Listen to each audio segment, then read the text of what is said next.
আসসালামু আলাইকুম। হযরত ফাতিমা রাদিয়াল্লাহু আনহুর ইন্তেকালের সম্পূর্ণ ঘটনা আশা করি আপনারা সবাই শুনবেন। একদিন হযরত আলী রাদিয়াল্লাহু আনহু ফজরের নামাজ আদায় করার জন্য মসজিদে গেছেন। এদিকে হযরত ফাতিমা রাদিয়াল্লাহু আনহুর গায়ে অত্যন্ত জ্বর। এই অবস্থায় ঘরের সমস্ত কাজ করে শেষ করেছেন। আলী রাদিয়াল্লাহু আনহু মসজিদ থেকে এসে দেখে ফাতিমা কাঁদতেছে। আলী রাদিয়াল্লাহু আনহু প্রশ্ন করলেন, ও ফাতিমা, তুমি কাঁদো কেন? ফাতিমা রাদিয়াল্লাহু আনহু কোনো উত্তর দিলেন না। ফাতিমা রাদিয়াল্লাহু আনহু আরো জোরে জোরে কাঁদতে লাগলেন। হযরত আলী রাদিয়াল্লাহু আনহু কয়েকবার প্রশ্ন করার পরে ফাতিমা রাদিয়াল্লাহু আনহু কাঁদতে কাঁদতে বললেন, ও আলী, আমি স্বপ্নের মধ্যে দেখতেছি আমার আব্বাজান হযরত মুহাম্মদ সাল্লাল্লাহু আলাইহি সাল্লাম আমার ঘরের মধ্যে ঢুকে কি যেন তালাশ করতেছেন। ঘর থেকে বাহির হওয়ার সময় আমি পিছন দিক থেকে আমার আব্বাজানকে ডাক দিলাম, ও আব্বাজান, আপনি কি তালাশ করতেছেন? আব্বাজান মুহাম্মদ রাসূলুল্লাহ সাল্লাল্লাহু আলাইহি সাল্লাম বলতেছেন, ও আমার ফাতিমা, আমি তো তোমাকে তালাশ করতেছি, তোমাকে নিয়ে যাওয়ার জন্য। আরো বললেন, ও আমার ফাতিমা, আজকে তুমি রোজা রাখবা, সাহারি করবা আলীর দস্তরখানায়, আর ইফতার করবা আমি আব্বাজানের দস্তরখানায়। হযরত আলী রাদিয়াল্লাহু আনহু এই স্বপ্ন শোনার পর দুজনের বুঝতে আর বাকি থাকলো না যে ফাতিমা আজকে ইন্তেকাল করবেন। দুজন আরো জোরে জোরে কাঁদতে লাগলেন। এই সময়ের মধ্যে হযরত হাসান হুসেন রাদিয়াল্লাহু আনহু এসে জিজ্ঞাসা করতেছেন, ও আব্বাজান, ও আমার আম্মাজান, আপনারা দুজন কাঁদেন কেন? ফাতিমা রাদিয়াল্লাহু আনহুর একটা অভ্যাস ছিল, যখন হাসান হুসেন রাদিয়াল্লাহু আনহু কোনো কাজে বিরক্ত করতেন তখন দুজনকে নানাজানের কবরের কাছে যেতে বলতেন। আজকেও ফাতিমা রাদিয়াল্লাহু আনহু বললেন, তোমরা দোনো ভাই এখন নানার কবরের কাছে চলে যাও।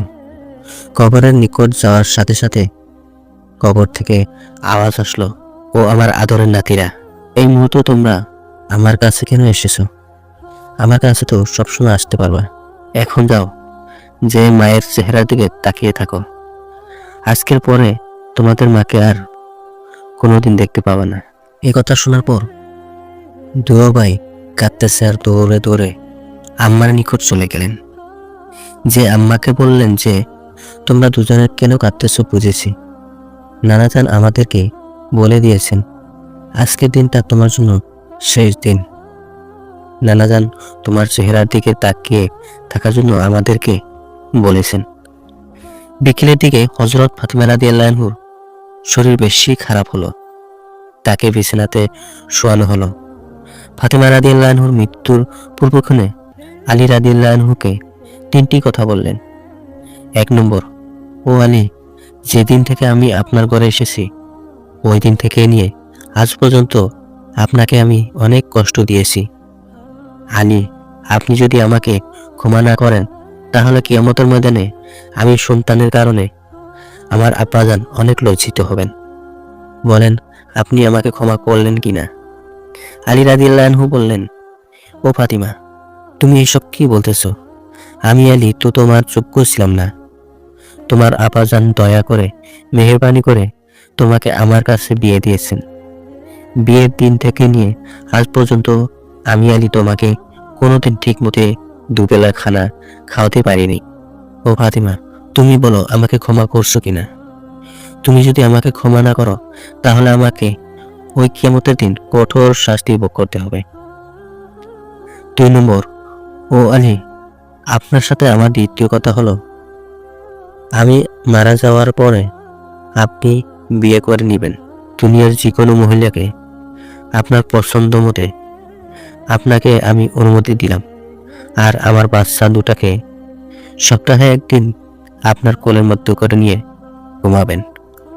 3 নম্বর, ও আলী, আপনার সাথে আমার তৃতীয় কথা হলো, হাসান হুসেন যখন বালেক হবে তখন দোনো ভাইকে আল্লাহর রাস্তায় সবর্দ করে দিবেন এবং আমাকে রাতের বেলায় দাফন করবেন। হযরত আলী রাদিয়াল্লাহু আনহু বললেন, তুমি নবীর মেয়ে, আমি সবখানে খবর দিয়ে তোমার দাফন করাবো, এতে সমস্যা কি? হযরত ফাতিমা রাদিয়াল্লাহু আনহু বললেন, আমার কাফনের কাপড়ের ওপর দিয়ে সবাই অনুমান করবে যে নবীর মেয়ে কতটুকু লম্বা ছিল, কতটুকু স্বাস্থ্য ছিল। এতে আমার পর্দা ভঙ্গ হয়ে যাবে। হযরত ফাতিমা রাদিয়াল্লাহু আনহুর ইন্তেকালের পর তার লাশের খাটিয়া বহন করা মানুষ মাত্র 3 জন, হযরত আলী এবং শিশু হাসান ও হুসাইন রাদিয়াল্লাহু আনহু। হযরত আলী ভাবছিলেন যে খাটিয়া বহন করার জন্য মানুষ আরও একজন প্রয়োজন, তবেই 4 কোনায় 4 জন কাঁধে নিতে পারবেন। এমন সময় হযরত আবু যর গিলাফি রাদিয়াল্লাহু আনহু এলেন ও খাটিয়া এক কোণে বহন করলেন। হযরত আলী প্রশ্ন করলেন, ও আবু যর, আমি তো কাউকে বলিনি, আপনি জানলেন কিভাবে? হযরত আবু যর গিলাফি রাদিয়াল্লাহু আনহু বললেন, আমি আল্লাহর রাসূল সাল্লাল্লাহু আলাইহি ওয়াসাল্লামকে স্বপ্নে দেখেছি। তিনি বললেন, হে আবু যর, আমার ফাতিমার লাশ বহন করার জন্য লোকের অভাব, তুমি তাড়াতাড়ি চলে যাও। ও আলী, আমাকে তো হুজুরে আকরাম সাল্লাল্লাহু আলাইহি ওয়াসাল্লাম আসতে বলেছেন। হযরত ফাতিমা রাদিয়াল্লাহু আনহাকে যখন কবরের নামাচ্ছেন, তখন হযরত আবু যর গিলাফি রাদিয়াল্লাহু আনহু কবরের কাছে গিয়ে কবরকে উদ্দেশ্য করে বললেন, আতাদ্রি মানিল্লাতি জিনা বিহা ইলাইকা, হে কবর, তুমি কি জানো আজ তোমার মধ্যে কাকে রাখছি?